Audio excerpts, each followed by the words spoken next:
El propósito de Mateo cuando escribió este Evangelio inspirado por el Espíritu Santo es vario. Él tuvo un propósito para manifestar que Jesús es el Hijo de Dios, el Mesías esperado. Y él, desde el principio, al principio mismo, ya nos narra la genealogía de Jesús, el que había de ser y era rey de los judíos.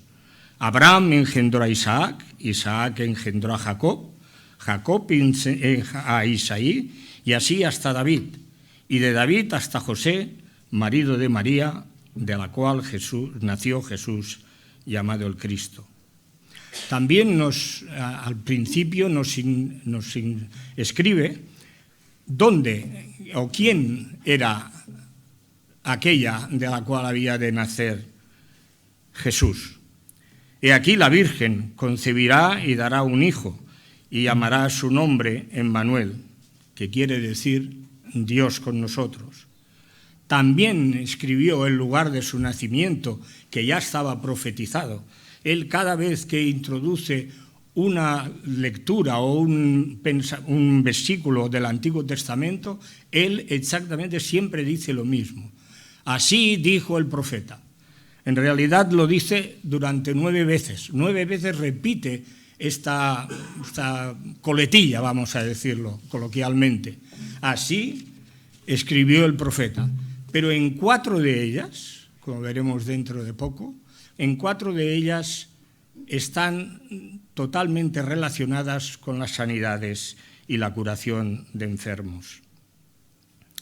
El lugar de nacimiento, tú, Belén, Efrata, pequeña para estar entre las familias de Judá, de ti saldrá el que será Señor de Israel. Y incluso el nombre de Jesús también tiene una profecía. Llamará su nombre Jesús. ¿Por qué motivo? Porque Él salvará al pueblo de sus pecados. Y finalmente también Él nos dice cómo será el principio de aquel que había de perdonar los pecados del pueblo y cómo empezara su ministerio. Tierra de Zabulón, tierra de Neftalí, camino del mar, al otro lado del Jordán, Galilea de los gentiles, el pueblo asentado en tinieblas vio gran luz, y a los asentados en región de sombra de muerte, luz les resplandeció. Pero hay un segundo propósito en Mateo al escribir su evangelio. Era narrarnos cómo recibía la gente la enseñanza de Jesús. La gente se admiraba de la doctrina de Jesús porque les enseñaba como aquel que tiene autoridad o potestad y no como los escribas. Es importante que retengamos esto. Las palabras de Jesús, la enseñanza. No se puede dar enseñanza si no se habla con palabras. Pero también Él se propuso narrarnos los milagros de Jesús. Ambas cuestiones están unidas, van relacionadas. Las palabras, su enseñanza y los milagros de Jesús. Porque todos ellos y todas ellas, las palabras y los milagros, son testimonio y manifestación de una señal de que aquel que lo daba y lo hablaba era el Jesús, el Hijo de Dios, el Mesías esperado. Al principio de su ministerio, que es lo que hemos leído, que en la tierra de Zabulón, que pertenece a Galilea y a toda la región de Galilea, empezó Jesús a hacer su ministerio y lo empezó de esta manera: arrepentíos porque el reino de los cielos se ha acercado. El contexto de esta historia que hemos leído, que ha leído Malvina, lo encontramos en el capítulo 8. En el capítulo 8 se nos narran casi todos los milagros de Jesús. En el 8, del 1 al 4, la sanidad de un leproso. Del 5 al 13, la sanidad del siervo de un centurión. del 14 al 15, la sanidad de la suegra de Pedro. Del 23 al 27, bueno, es un milagro, porque calmó la tempestad, que también queda reflejado en este capítulo 8. Y finalmente, casi cerrando este grupo de milagros, la sanidad de unos endemoniados. Como recordaréis, si habéis seguido con vuestras Biblias la lectura, la casa estaba, para saber más detalles sobre esta historia, Mateo es muy escueto, casi no nos da detalles. Personalmente creo que Mateo es el que menos detalles da, porque él todavía no era discípulo de Jesús cuando ocurrió esta historia.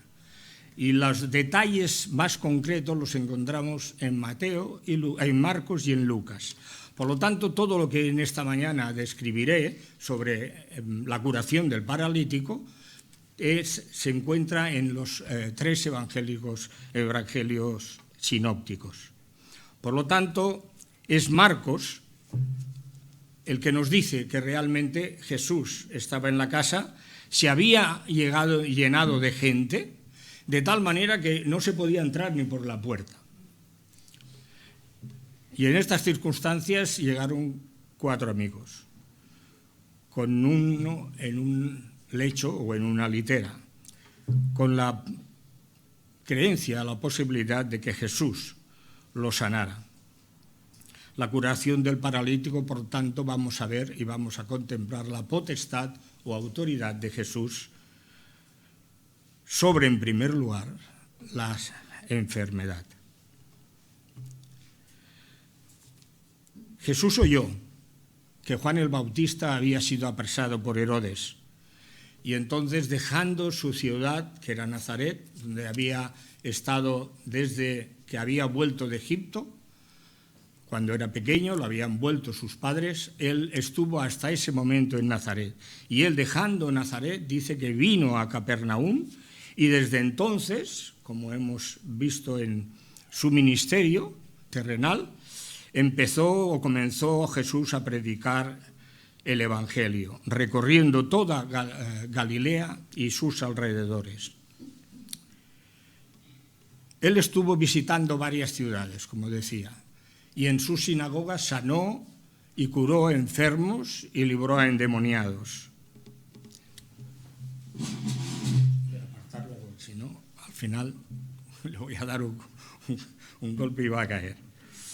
Su fama se había extendido por toda Galilea, de tal manera que multitudes venían a él para escuchar sus palabras y sus enseñanzas, y, como no, también ser curados o sanados de sus dolencias.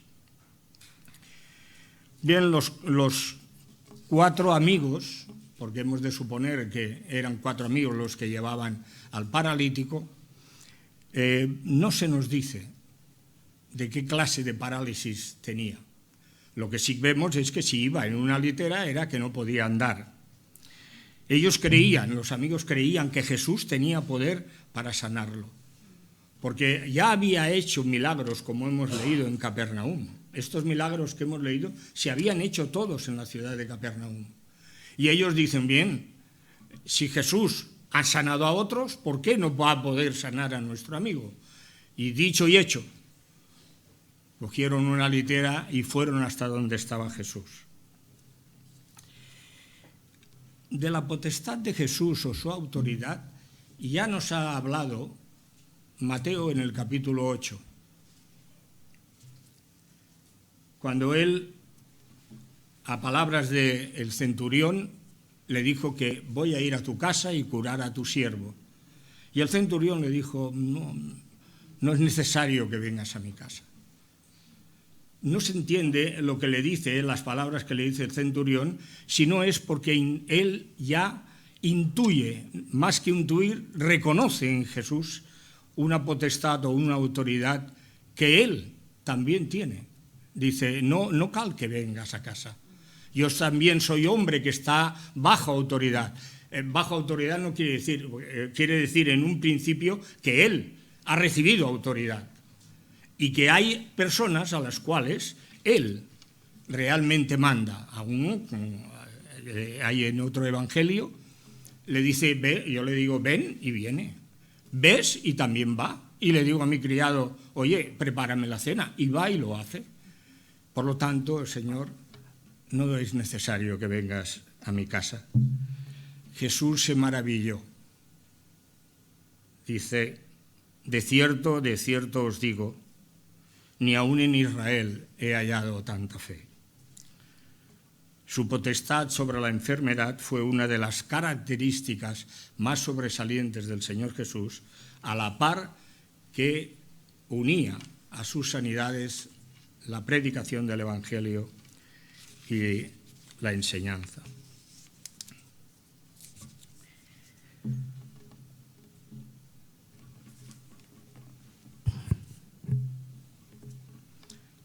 Como he dicho, Jesús recorría toda Galilea, predicando y sanando. Dios es el que salva. Dios es en realidad el que cura.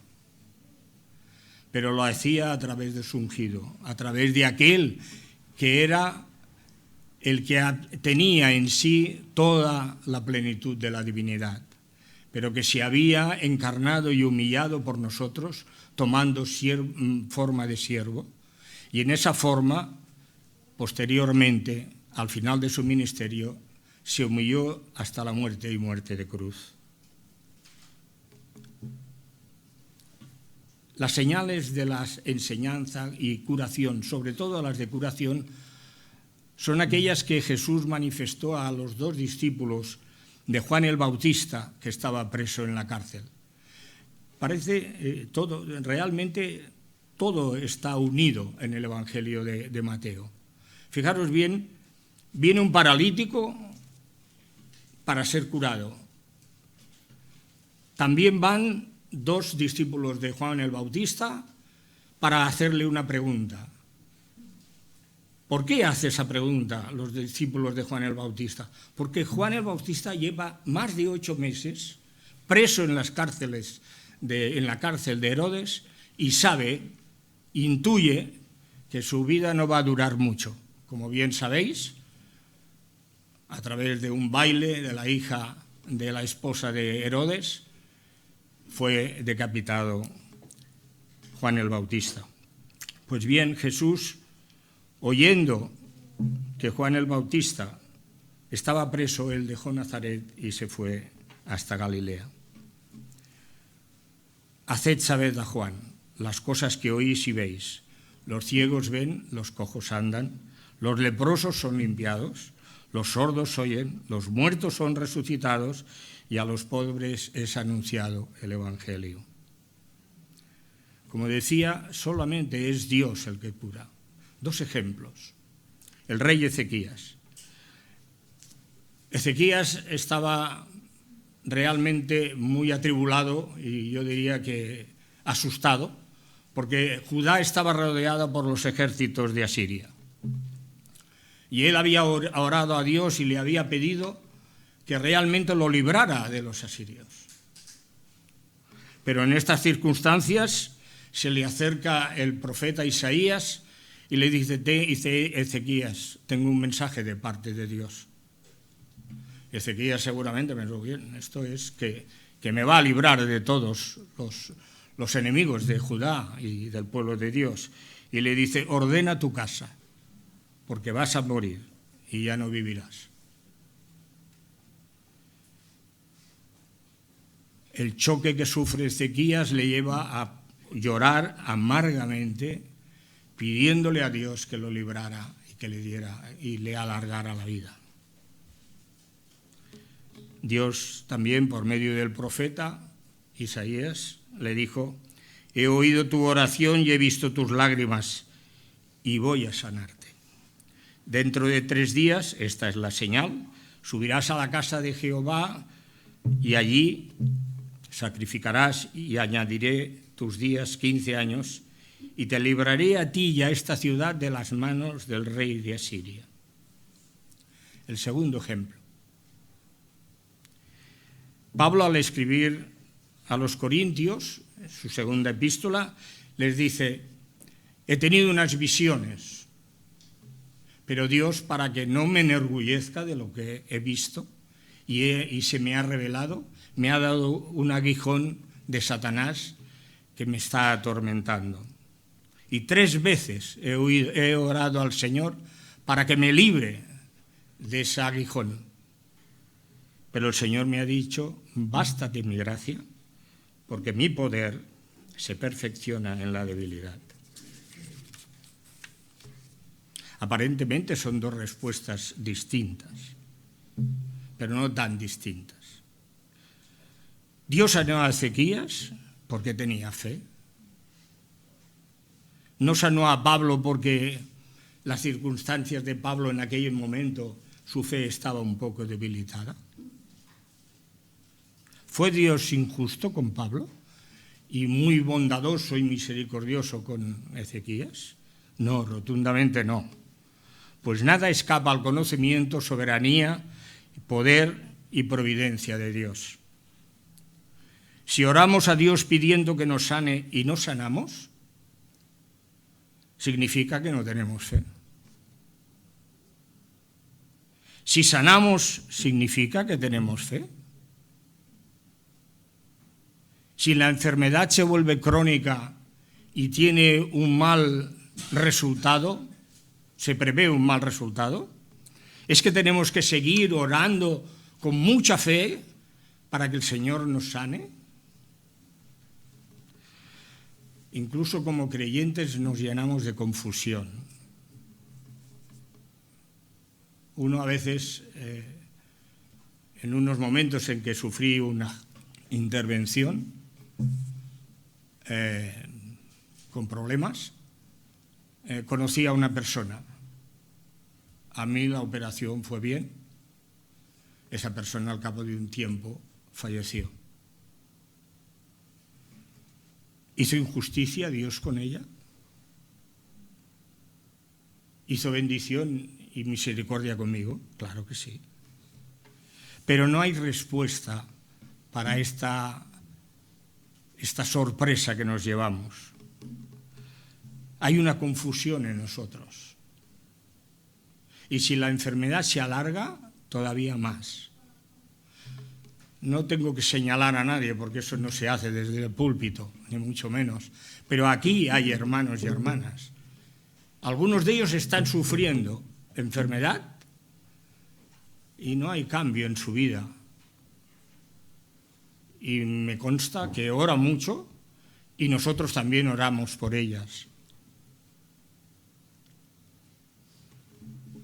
Como decía el doctor Paul Tournier, toda enfermedad es una crisis de vida. Todo enfermo que nos llama es un hombre o una mujer que descubre de repente su fragilidad. Podríamos parafrasear estas palabras del doctor diciendo: toda tribulación, en vez de enfermedad, toda tribulación también es una crisis de vida. Y todo aquel que está atribulado necesita que alguien lo escuche, necesita que alguien lo oriente. Dios ha sanado en el pasado, Dios ha librado a los atribulados también en el pasado, también lo hace en el presente. Hemos tenido testimonios en la Iglesia de hermanos, hijos, amigos, que el Señor los ha sanado.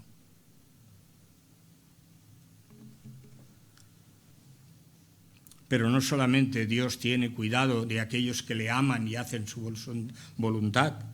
Él hace salir el sol sobre malos y buenos y hace llover sobre justos e injustos. A las aves del cielo, que no siembran ni guardan en graneros, Dios las cuida y las alimenta. Y como les dijo Jesús: ¿no valéis vosotros más que las aves? El hombre y la mujer es muy importante para Dios. Tú y yo somos muy importantes para Dios. porque Él nos ha creado a su imagen y semejanza. Y aunque el hombre pecó, Dios prometió un Salvador. Pero esta paradoja que uno puede hallar cuando nos toca muy de cerca, a muchos de los salmistas les ha hecho levantar y decir cosas magníficas. ¿Qué es el hombre para que tengas de él memoria? Dios piensa en nosotros. Y el Hijo del Hombre para que lo visites. Dios nos ha visitado. Jesús se encarnó. Jesús tomó naturaleza nuestra. Pero siguió siendo Rey. Siguió siendo Dios. Porque si no, no hubiera podido hacer las sanidades que hizo. ¿Qué es el hombre?, dijo en otra ocasión otro salmista, para que pienses en él.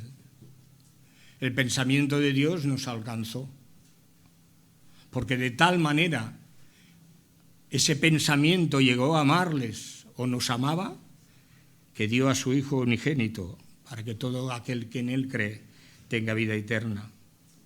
O el Hijo del Hombre, para que le estimes realmente en el original, para que le ames. A veces, no sé si lo habréis, supongo que sí, he pensado, ¿qué hay en mí para que Dios me amara? La canción que hemos cantado en último lugar es una de mis preferidas, pero no es porque sea muy bonita y esté muy bien hecha, sino porque me enseña, mis faltas son muchas y la gracia de Dios es mayor. Hay un hombre que realmente sufrió en propia carne pérdida de hijos, pérdida de bienes materiales, pérdida de su propia salud, y que él se revolvía e incluso pleiteó con Dios. Yo, palabras de las de Job, soy incapaz de ponerlas en mis labios. Job no entiende lo que le está pasando. Pero si algo descubre el libro de Job es que hay un nivel que nosotros desconocemos, donde hay uno que nos acusa, donde hay uno que pone en entredicho que seamos justos con la justicia que Dios nos ha investido. Pero Job es alguien que realmente, al final, como decía un escritor evangélico, ya lo leeremos después, es un hombre que al final entiende lo que Dios hace. En ese poder de Jesús, en esa potestad, conoció los pensamientos de los escribas y fariseos. Me parece que me he saltado una hoja. Ahora andaba yo perdido. Menos mal que alguien me halló.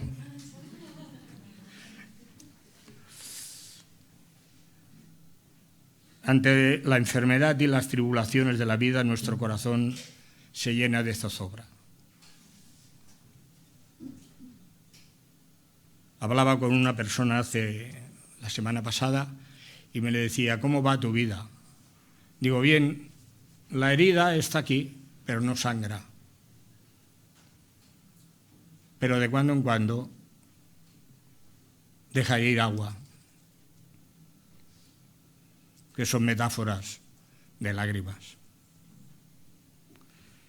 Zozobra, angustia, soledad.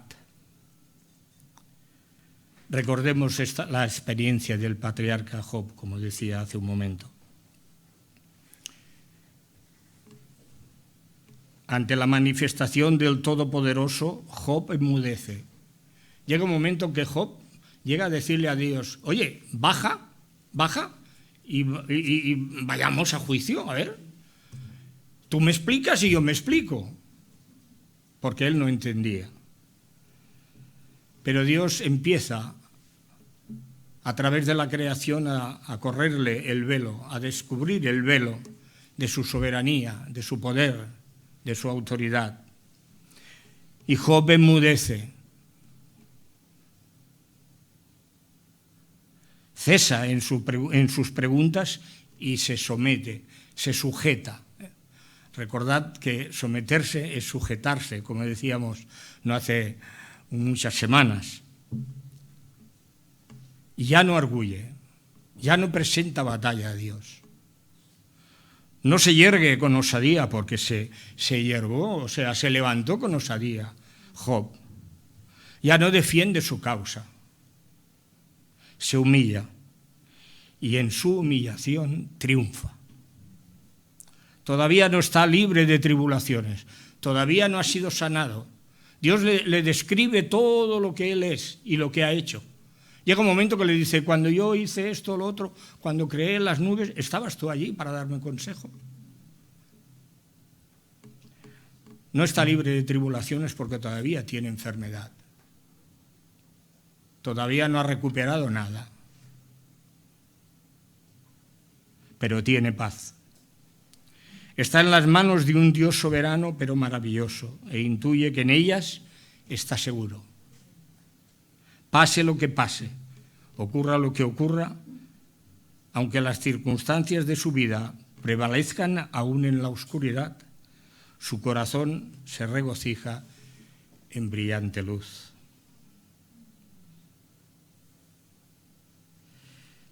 El poder de Jesús está sobre la enfermedad, pero también sobre el ser humano. Esta es la segunda proposición que haremos en esta mañana. A la luz de los versículos 2 y 4 de Mateo, entonces entrando Jesús en la barca, pasó al otro lado. Está hablando que Jesús estaba, o sea, que no nos lo menciona Mateo, lo encontramos en los otros evangelios. Jesús ha ido a sanar a unos endemoniados y él está en el lago de Galilea y él coge la barca y dice, pasó al otro lado y vino a su ciudad, Capernaum. Sucedió que le trajeron un paralítico tendido sobre una cama y al ver Jesús la fe de ellos, dijo al paralítico, tus pecados te son perdonados. El conocimiento de Jesús no es un conocimiento que se adquiere poco a poco en la relación que tenemos entre las personas entre sí, ni tampoco aquel conocimiento que tiene un profesional de la medicina, la psiquiatría, etcétera, o cualquier otra disciplina médica. El conocimiento que tiene el Señor Jesús es un conocimiento divino, que le es innato a sí mismo, porque Él, a pesar de que se encarnó y tomó nuestra naturaleza, no dejó de ser Dios. No podemos dividir la persona de Jesús en ahora es humano, ahora es divino. No, las dos naturalezas se fundieron. Pero lo que es cierto es que sí, cuando se nos dice en el Nuevo Testamento que Jesús se humilló y se despojó a sí mismo, de algo se despojó Jesús, que lo encontramos en el capítulo 16 de Juan, o 17. Padre, te he glorificado, glorifícame ahora tú con aquella gloria que tuve antes contigo, antes de la fundación del mundo. Todas las cosas por Él fueron hechas y sin Él nada de lo que ha sido hecho fue hecho. El conocimiento de Jesús es un conocimiento total de la gente. Jesús no necesitaba que preguntar, conocía perfectamente lo que pensaba la gente. Por esa potestad y autoridad Jesús conoció la fe de los amigos del paralítico. Ellos, como he dicho antes, hace unos momentos, ellos pensaban, creían, y tal como queda explicado por Mateo, en realidad la fe de los 4 amigos era una fe salvífica. La palabra que se utiliza en el original pistis es la palabra que se utiliza en todo el Nuevo Testamento para la fe salvadora. La fe que deposita su confianza, su plena confianza en Jesús. La empresa de los 4 amigos no era fácil. La casa, como habíamos dicho, estaba llena, no se podía ir, pero ellos no se amedrentaron. Subieron al tejado, es una historia conocida, abrieron una abertura y por ella descendieron al paralítico hasta que estuvo frente a Jesús. Habían hecho lo imposible para que finalmente su amigo estuviera delante de él. Jesús, al ver la fe de ellos, seguramente muchos de los presentes y en primer lugar sus amigos, pensaron, ahora Jesús los sanará y marcharemos los 5 a casa. Pero Jesús se dirige al paralítico diciéndole, ten ánimo, hijo, tus pecados te son perdonados. Estas palabras fueron como un bombazo en medio de la reunión, en medio de la casa, porque enseguida unos escribas y fariseos, que esto nos lo dice Lucas, habían llegado de Jerusalén, de toda Judea y de Galilea también, para asistir a esas enseñanzas y a esas sanidades que habían oído y reconocido los escribas y fariseos. Pero ellos no se atrevieron a expresar en voz alta lo que pensaban del Señor Jesús. Primero lo pensaron en su pensamiento y luego lo cuchichearon entre unos y otros. Oye, mira, ¿qué dice este? Y las palabras son bien reales. Decían dentro de sí, ¿pero qué dice este? ¿Qué blasfema? ¿Quién es este que habla blasfemias? Porque es verdad, solo Dios, y lo he dicho hace un momento, es el único que puede sanarnos y perdonar nuestros pecados. Todo israelita conocía, y por descontado escribas y fariseos, qué sacrificios se habían de hacer cuando uno deseaba que sus pecados fueran perdonados. Tenía que coger un animal, ir al sacerdote y ponerlo tal como Dios había prescrito, que hacía el sacrificio y luego poner las manos en el animal y ser sanado.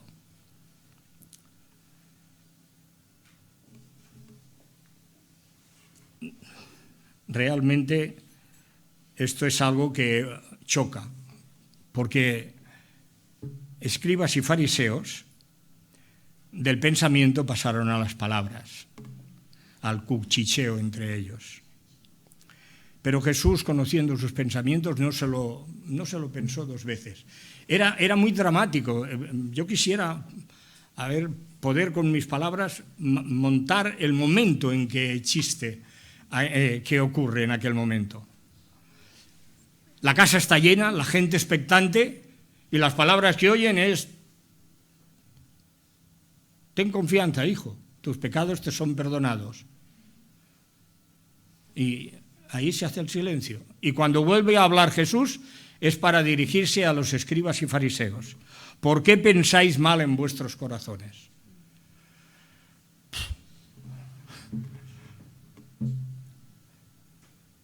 Esto nos enseña que no se pueden hacer juicios de valor a bote pronto. ¿Cuántas veces yo, pensando como dice Job en su libro, lo que él hizo cuando Dios le enseñó toda su sabiduría, dice, taparme la boca, dice Job, me taparé la boca y no volveré a hablar. Pues bien, muchas veces con nuestros comentarios, nuestros dichos, somos muy ligeros para hablar y tardos para oír. Y esto les ocurrió un poco a los escribas y fariseos. Dios, al crear a imagen y semejanza al hombre y a la mujer, entre otras facultades que le dio al hombre, fue la de raciocinio.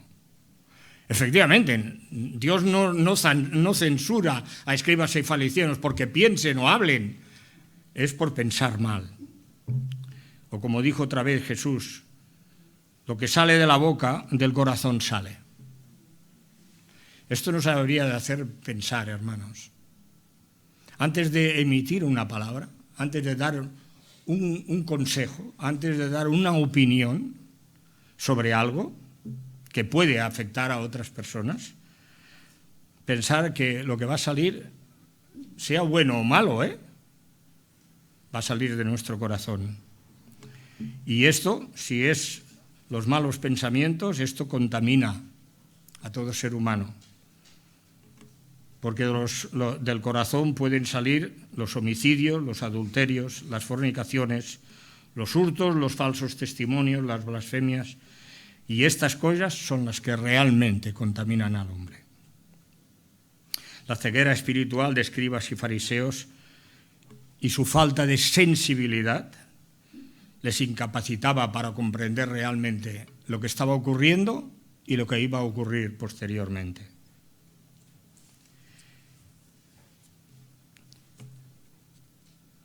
Luego recibirán los escribas y fariseos un segundo mensaje de parte de Jesús, cuando Él le diga al paralítico, levántate y toma tu lecho y vete a tu casa.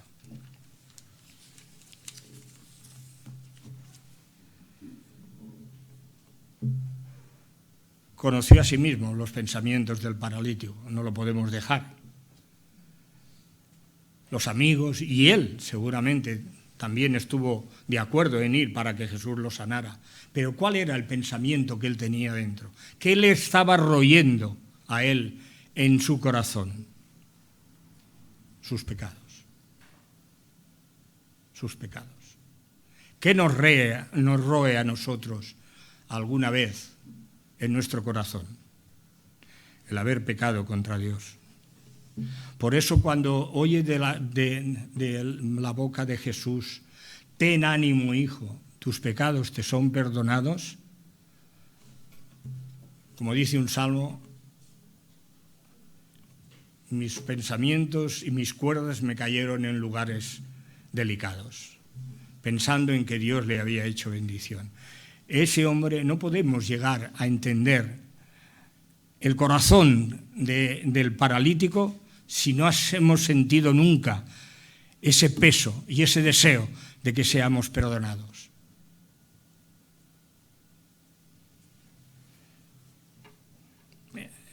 Él estaba preocupado por su parálisis, claro que sí. Él no podía moverse a ningún lado. Tenía que ser llevado para hacer lo más mínimo. Pero a él lo que le preocupaba eran sus pecados. Dios conoce no solamente los pensamientos de los amigos, escribas y fariseos o del paralítico. Dios conoce también tus pensamientos y los míos.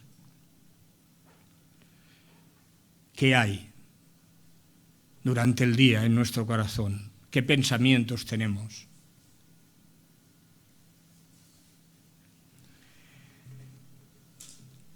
Si es así, si nosotros tenemos deseo de ser perdonados,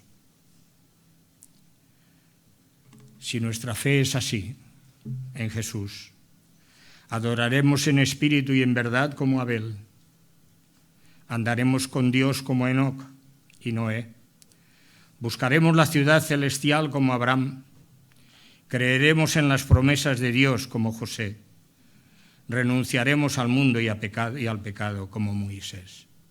Cada uno de estos personajes es un ejemplo y un mensaje a cada uno de nosotros. Ni tú ni yo, ni aunque seamos creyentes, estamos libres de pecado.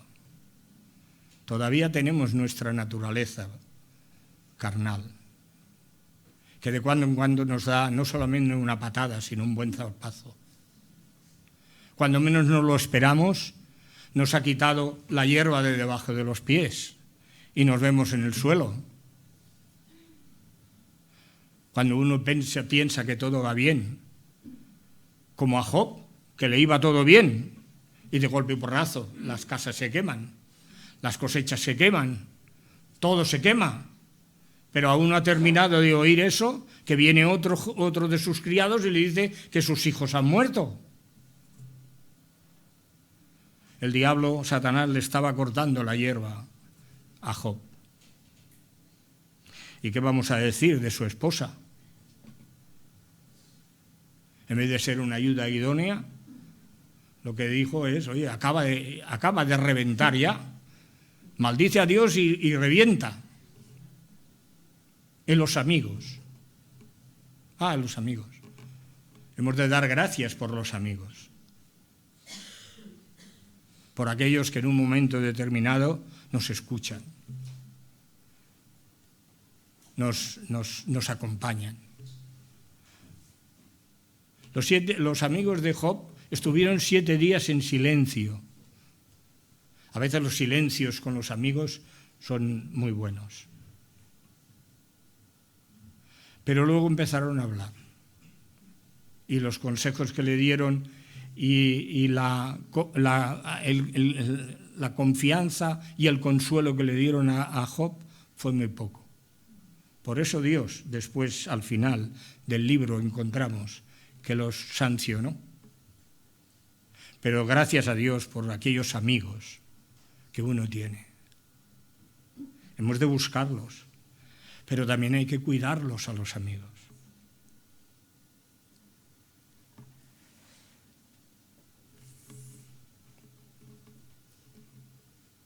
Si la palabra del Evangelio ha compungido tu corazón y el mío, consideremos la tercera proposición,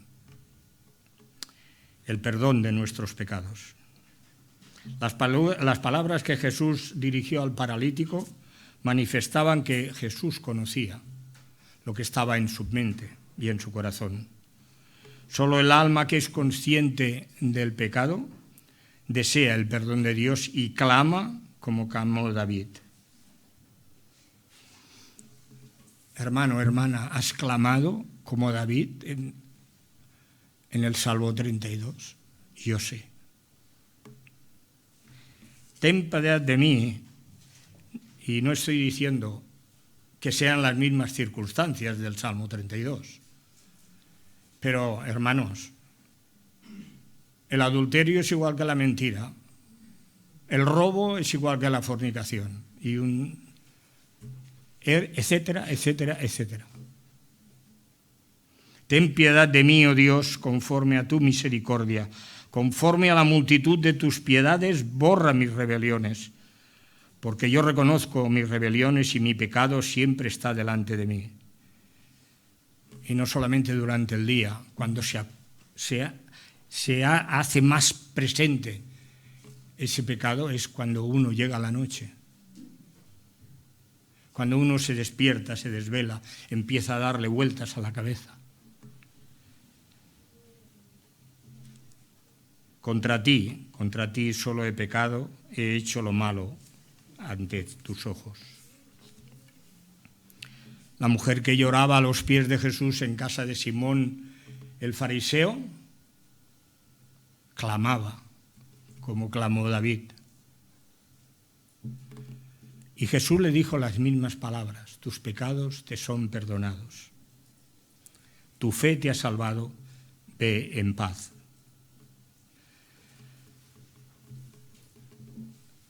Yo recuerdo que cuando me convertí al Señor, cuando di mi vida, entregué mi vida por la fe en Jesús a Dios,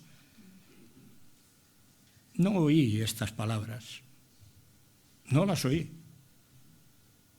Pero a lo largo de los años que soy creyente, en muchísimos mensajes he oído esas palabras. Tus pecados te son perdonados. Tu fe te ha salvado. Vive en paz. Pero Jesús puso a escribas y fariseos en una encrucijada. ¿Qué es más fácil? ¿Decirle al paralítico, tus pecados te son perdonados? ¿O toma tu lecho y vete a tu casa. Yo os estoy mirando y ninguno de vosotros tenéis ninguna corona aquí en la cabeza. Yo tampoco, ¿eh? O sea que también... Bueno, pues yo creo que la has perdido, la corona esa ya. No hay una señal. El paralítico iba a quedar exactamente como estaba, postrado en la cama. Jesús dijo, para que sepáis que el Hijo del Hombre tiene potestad en la tierra para perdonar pecados. Este fue el mensaje que recibieron escribas y fariseos, el Hijo del Hombre. Ellos eran los doctores de la ley, eran los máximos exponentes religiosos de la nación judía. Ellos tenían que haber recordado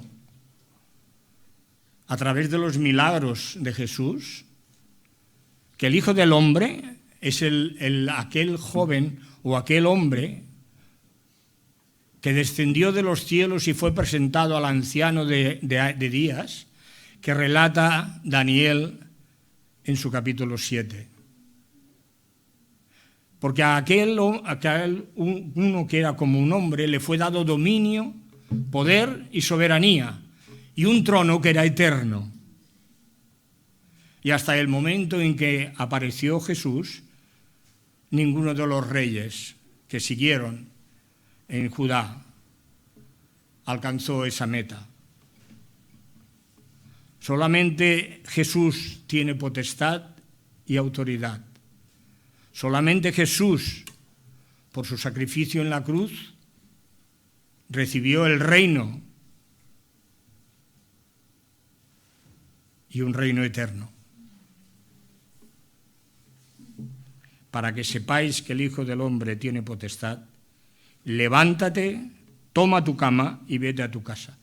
Y aquí prácticamente se concluye la historia y el mensaje, porque se levantó más rápido de lo que yo lo voy a decir.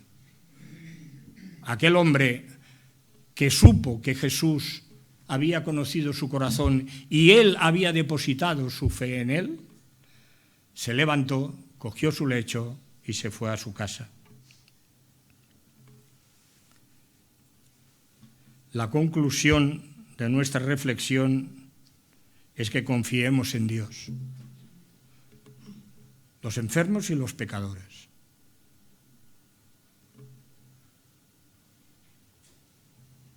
Él ha cuidado a su pueblo, ha sanado sus dolencias y ha perdonado sus pecados a lo largo de toda la historia.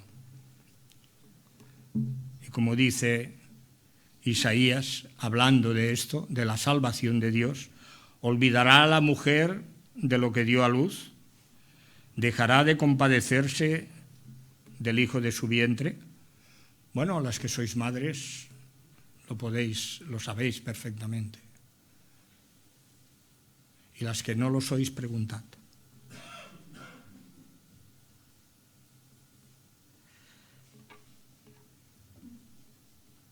Aunque se olvide ella, yo nunca, dice Dios, te olvidaré. Y aquí que en las palmas de mi mano te tengo esculpida. Este versículo, estas palabras son un consuelo, hermanos, hermanas. Dios nos ha esculpido en su mano, ha escrito en su mano, porque en su mano está el libro de la vida. Pero es una figura armoniosa, consoladora.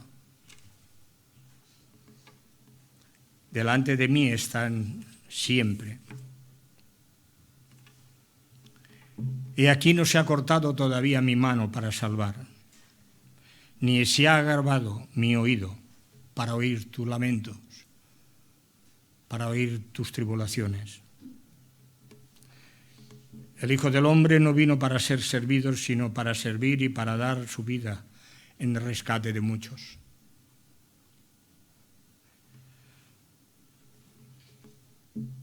El domingo pasado, y posteriormente también lo celebraremos como tenemos costumbre, cuando instituyó Jesús la Santa Cena, dijo: esto es mi sangre del nuevo pacto que por muchos es derramada para remisión de pecados. Él no vino a pasearse por Palestina, porque sí. Él vino a buscar y a salvar lo que se había perdido, que éramos tú y yo. Él se dio a sí mismo por nosotros, para redimirnos de toda maldad y purificar para sí un pueblo celoso de buenas obras. Si confesamos nuestros pecados a Él, Él es fiel y justo para perdonar nuestros pecados y limpiarnos de toda maldad. Una historia que empezó con un paralítico y terminó con un salvado, con un regenerado, y otros 4 más, que acompañaron a su amigo de vuelta a casa, gozosos y uniéndose a la multitud,